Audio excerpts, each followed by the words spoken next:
बीते ही दिनों समाजवादी पार्टी के महाराष्ट्र में विधायक अबू आजमी द्वारा औरंगजेब को जो है बेहतर शासक बताते हुए महिमा मंडन किया गया।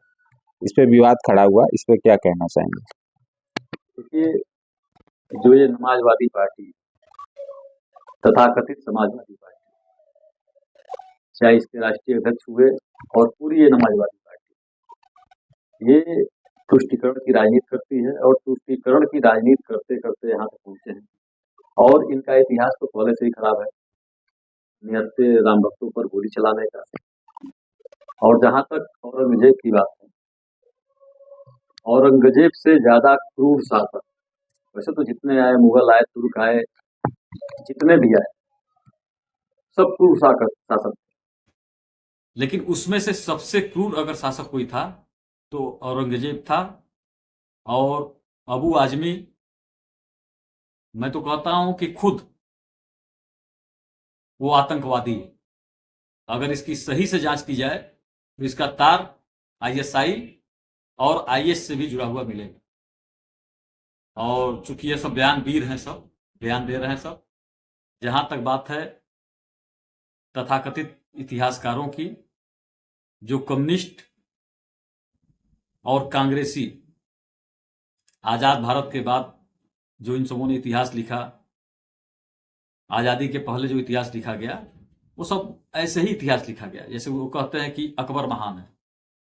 और अकबर की स्थिति ये थी कि महाराणा प्रताप का नाम सुनते हुए जो हमारे वीर शिरोमणि, हम सब के पुरोधा, हम सब के नायक वीर शिरोमणि महाराणा प्रताप जी का नाम सुनते ही अकबर, एक होता है ना कि फोबिया होता है, मतलब डर जाता था।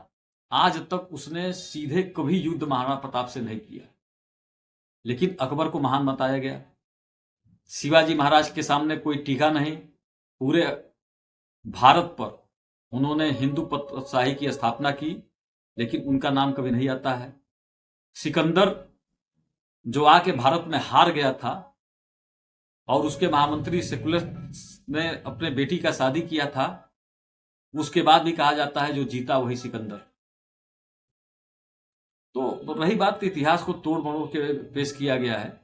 और मुझे लगता है कि इस प्रकार के बयान देने वाले, जो भारत विरोधी बयान देते हैं, जो बाबर को, हुमायूं को, जो औरंगजेब को, ऐसे जिन्होंने भारत की आत्मा पर प्रहार किया, भारत के लोगों पर प्रहार किया, हिंदू धर्म को नष्ट भ्रष्ट करने का प्रयास किया, हिंदू मंदिरों को तोड़ने का कार्य किया, हमारे मठों पर रहने वाले हमारे साधु सन्यासियों को उसने मारने का कार्य किया, कत्लेआम पूरा किया इस देश में।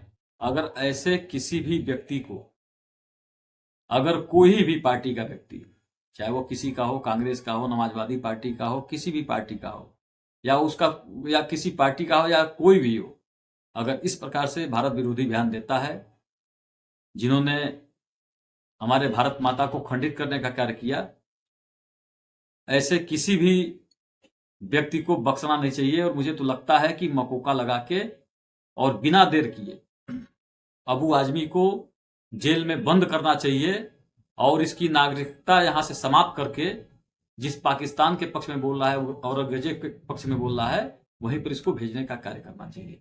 माननीय मुख्यमंत्री योगी जी द्वारा जो है अबू आजमी को पार्टी द्वारा कार्रवाई न किए जाते, विधानसभा में जो है कहा गया कि आप या तो उत्तर प्रदेश भेज दो या तो कार्रवाई करो, तो इस पे क्या कहना चाहिए? अभी तक पार्टी द्वारा कोई कार्रवाई नहीं किया गया। देखिए, महाराज जी ने ये कहा था, क्योंकि महाराज जी भारतीय संस्कृति के, हिंदू धर्म, सनातन धर्म के पुरोधा हैं और करोड़ों करोड़ों हिंदुओं के आस्था के केंद्र हैं।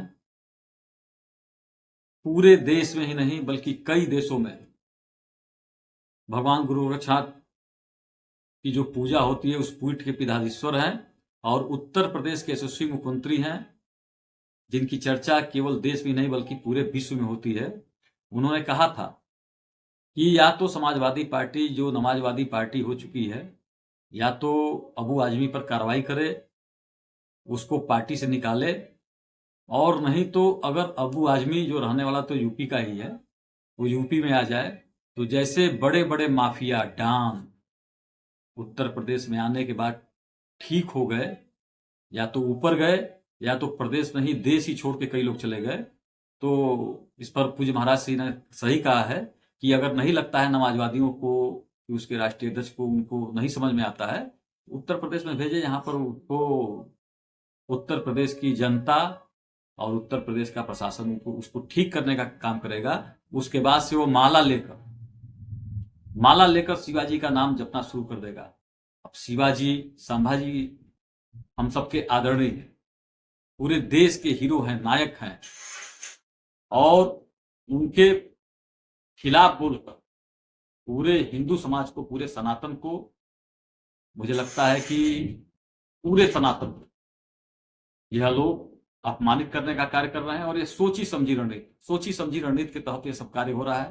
कभी कांग्रेस बोलती है, कांग्रेस के एक हैं शहजादे, कभी कभी वो बोलते हैं, कभी अखिलेश यादव जी बोलते हैं, कभी बुलवाते हैं। तो ये सब बहुत खराब है। और मुझे लगता है कि जिस भारत माता का दिया हुआ अन्न और उनका दिया हुआ जल अगर ग्रहण करते हैं तो भारत में रह के केवल भारत माता की बात करना होगा, और भारत में रह के राष्ट्र की बात करना होगा, राष्ट्रवाद की बात करना होगा।